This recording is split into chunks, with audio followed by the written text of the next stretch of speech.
What is going on, everyone? My name is Andy. Welcome to another FPL video, and today I'm back with another preview, this time for Game Week 29. At the moment, as you know, it's been pretty quick turnarounds with Game Weeks. Game Week 28 is literally just finished.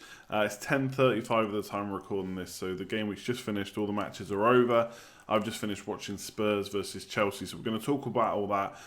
Quickly run through how Game Week 28 went before coming on to Game Week 29. So just really quickly, 68 points, another really solid week. That's taken me up to 25,691. For the eagle-eyed of you, you'll notice that the points haven't completely updated on the screenshot. That's because the bonus points and stuff and auto subs haven't kicked in on the FPL site. But thanks to the live rank FPL site, I already know what my total points will be and what my overall rank should be, or at least pretty accurate. So it's pretty decent. In 2 weeks, I've risen from about 45k to 25k. So I'm really happy with that because I'm just going up and down, and hopefully that won't happen now. But yeah, really it was just about 5-goal thrillers. Liverpool scored 5, Arsenal scored 5. Yet only 1 goal between Salah and Aubameyang. Aubameyang got it. Nothing for Salah in a 5-goal win is ridiculous. I had him as my captain up until about the last half an hour or so before the deadline, and I switched to Aguero, which obviously I'm really happy with because I think he's going to get 3 bonus. Finish on 9, which will be 18 total. Maybe a little bit lucky there, just a penalty. Man City couldn't get any more goals than that, but you take them as they come. And then Mane, who was my double up on Liverpool, I spoke last week about tripling up on Liverpool. Obviously, a lot of people got Salah and Robertson, so it was either Trent or Mane. It didn't really matter which way you went. Obviously, Trent came out on top this week. But Mane still did really good with her two goals, but no bonus points with him. A little bit frustrating, but I won't begrudge that too much. And then Pogba chipped in with assist, and Bednarek, who's probably going to go for me this week. Nice little clean sheet against Fulham. Fulham looking in big trouble now, struggling to score goals, and their defence has just been awful all season. Wolves was a bit frustrating because I played them ahead of my Huddersfield players. I think I'd probably do that every single time.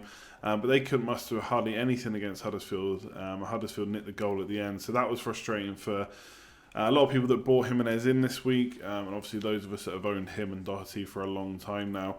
And then one thing to touch on, I suppose, quickly, even though I don't own him anymore, is Richarlison. I did tweet out that he might be one of those players that you keep through the blanks, even though he's looking poor. A really poor game, came off early. Everton did score 3 goals, but he wasn't involved with any of them, so owners of Richarlison definitely getting frustrated, and I can see why. Maybe if you've got enough blank players to cover those fixtures, and obviously you want to get points over the next couple of weeks as well, you could be looking to get rid of him. So Rondon ended up coming in for me for Rashford. Rashford didn't play. We'll talk about him a bit more.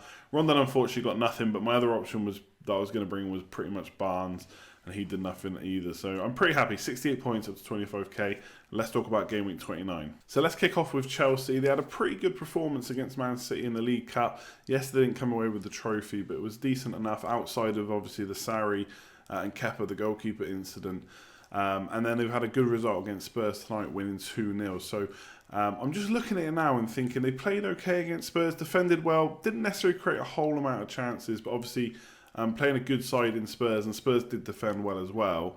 But I just wonder if that's going to be a bit of a confidence booster going into a really good run of fixtures. Next 4, Fulham, Wolves, Everton and Cardiff. They only play Man United and Liverpool before the end of the season in the top 6, so their overall fixture run for the rest of the season is good. Obviously, if you've got things like wildcards and stuff, you don't necessarily need to look at the fixtures right to the end. But for those that don't, Chelsea are pretty good. They got a really good run of fixtures, no blank game weeks, and in those blank game weeks, they play good teams, or good teams that you'd want to face. And they've got a double game week to come. So I think they're almost perfect for those that don't have free hits and wildcards and stuff left. And obviously, their players are not cheaply priced, so it might be difficult to get them in, but you should definitely look at them. In terms of recommending players, it is difficult to recommend outside of the obvious ones. If you look at the defence, it's quite expensive. I don't think Alonso and Azpilicueta are doing enough to warrant a place right now. So you've got David Luiz at 5.9 million, someone that I'm looking at. The goalkeeper, Caballero, played tonight against Spurs. Kepa obviously being punished for what did happen in the League Cup. The problem is, unless Sarri comes out and says for definite that it's Caballero's place now, we don't know if Kepa's going to come back. Maybe it was just a 1-game punishment, and I'd always have that worry in my head. Yes, Caballero is cheap. I think he's 4.7 million. So maybe if you've got a goalkeeper you can play instead of Caballero if he gets dropped, then great. But for me, it's not probably worth a transfer right now. So defensively, I think Luiz. And then obviously you've got Hazard and Higuain, quite expensive. I don't know. I just think if you're going to get them in, then now might be the right time off the back of a couple of good performances and some good fixtures. But I can appreciate that people have been burnt by Hazard before. And the only one that I was kind of looking at tonight against Spurs was Pedro. And then he popped up with a goal, which obviously makes him look even better. The only problem with him is he's got a decent price, but he very rarely gets to 80 or 90 minutes. And there's always Willian waiting in the wings. So I do worry about him. So I do think, as much as I've tried to look at players that I might want to get in for Chelsea outside of the obvious ones, Luiz, Hazard and Higuain, as boring as it sounds, are probably the ones to be looking at there. And like I say, if you've got a lack of chips and you're looking for players you can try and hold on for a long time with good fixtures, then they could be the ones if you think that, like I say, their confidence will be boosted and they'll be able to keep up these performances going forward. So some of these points I only want to touch on quickly. One is Sterling. Obviously played 120 minutes in the Cup, so did Aguero. Aguero started against West Ham, Sterling didn't. Which is obviously a bit of a nightmare if you owned him for game week 28. But if you're looking ahead to game week 29, now looks like a great option. And potentially even a great option to bring in. I think he's going to keep starting the majority of games. He's almost definitely going to start against Bournemouth. They don't have a Champions League game straight after. Theirs is the week after versus Man United, who will play theirs after the weekend's game. So I think also Sterling has got... comes to mind. I'm pretty sure he's got a really, really good record against Bournemouth as well. And look, you can take that how you like. I personally don't think it means very much, but I've heard players talk about their records before, so they are aware of it. So whatever that might do to help him in the game, who knows? But Bournemouth are just a side that you expect goals to be scored against. They just conceded 5 to Arsenal. Yes, Man City will be away. I think Arsenal were at home, but we've seen what Man City can do to teams. So. I worry for Bournemouth in that game. I think there's going to be a lot of goals for Man City, and Sterling could definitely be the one. So if you've got him, great, keep him for sure. And if you're looking at bringing him in, I don't think it's the worst option this week. Obviously, you've got to take into account the blank, so you'll have to look at your own team. Does that fit in, etc. But yeah, it looks like a really good option this week, even for captaincy. And then looking at Rashford, in or out, a lot of people asked me that actually, because some people held for Crystal Palace and obviously was benched. But to be fair, he did come on, so the ankle can't be as bad as first thought. I basically think with Rashford, you're kind of trapped at the moment. If, like me, you took him out, there's no real good reason to bring him back. Man United got Southampton at home, which is a really good fixture, but then it's Paris Saint-Germain, which they really need to win. Then it's Arsenal in the league, and obviously top 4 fight for Man United is really important now. So I'm not saying he won't start against Southampton. I really don't know. My assumption would be that he will in some form, whether it's on the wing or starting up front. But to be honest, with the amount of injuries we've got, I can see Lukaku starting up front again in that match, and that will move Rashford to the wing, which is probably not as good as him playing up front in terms of FPL points. Yes, he can still get assists and goals, but I think he's a better FPL prospect when he's playing up front. But we'll have to see what happens there. Maybe Lukaku won't, but he's just scored 2 goals against Crystal Palace. And like I said, we are going to have to manage minutes with Paris Saint-Germain and Arsenal coming up. So if you've got him, I think you keep him. Like I said, I think you're trapped basically. You have to keep him for Southampton at home. That is not the worst thing at all. But I wouldn't be completely surprised if he maybe starts on the bench again. We'll have to see. But with Sanchez not really playing well, then I think Rashford plays whether he plays up front or not. So we'll see what happens there. Leicester, good win. Obviously scored 2 goals. Rodgers is now confirmed as Brendan Rodgers, that is, confirmed as the new manager. They did concede again, so Prayer owners really frustrated, and I can definitely see why. I think it's hard to say whether the defence will completely improve straight away. I mean, I think Brendan Rodgers is a pretty good manager. Obviously, I know a lot of people giving him stick because he's come from Scotland, and there's all that rubbish about managing in Scotland's easy, etc. But I think he did well when he was manager of Liverpool, regardless of whether he had a great player in Suarez or not.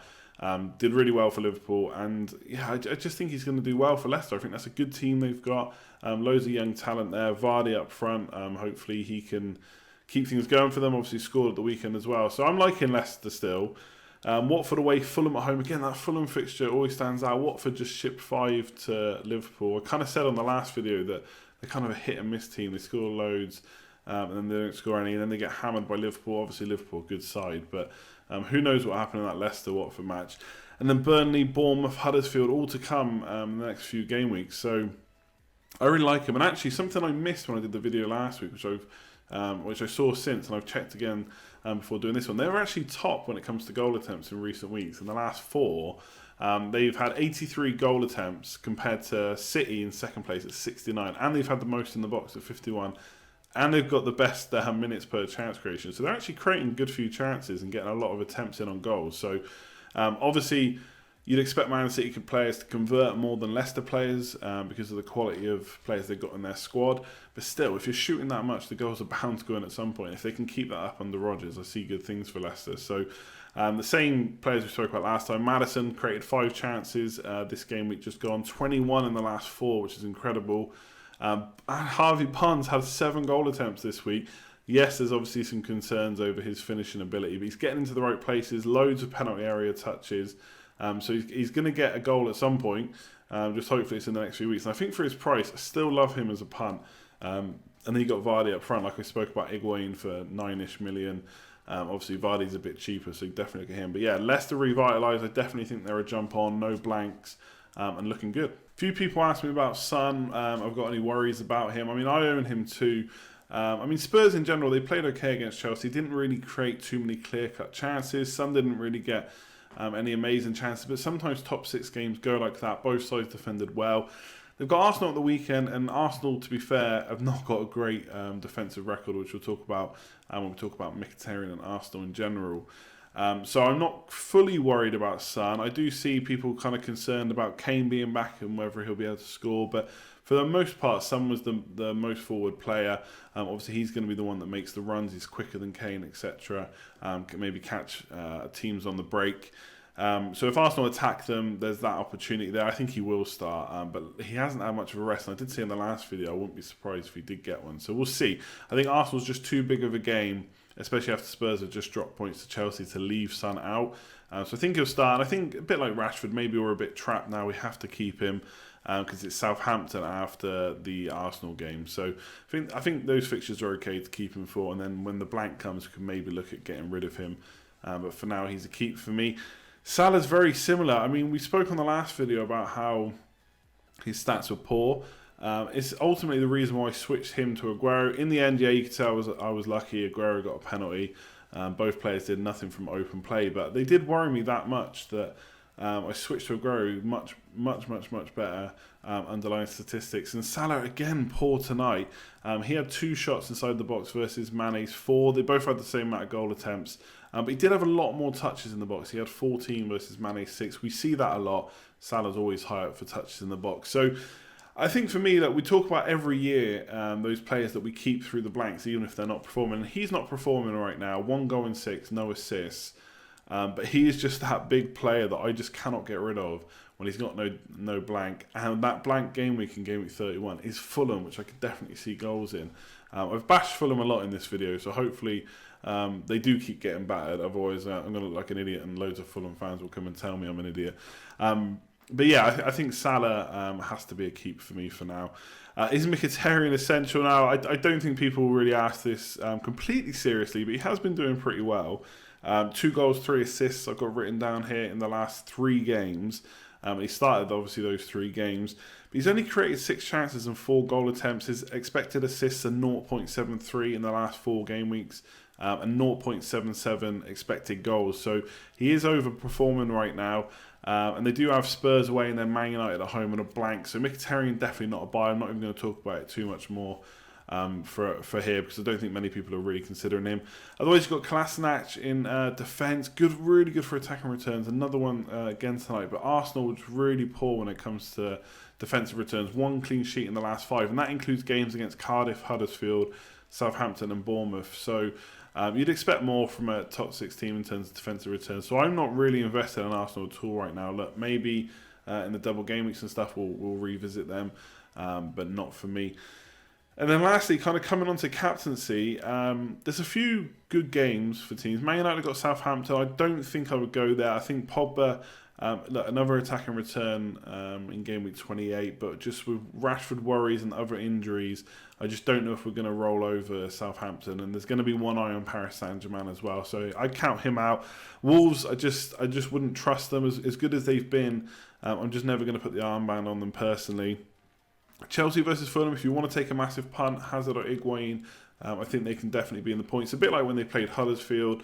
They won 4-0, but then they haven't really done much since up until Spurs game. So I think Fulham could be that type of game where there's definitely goals. So Hazard and Higuain, the obvious ones.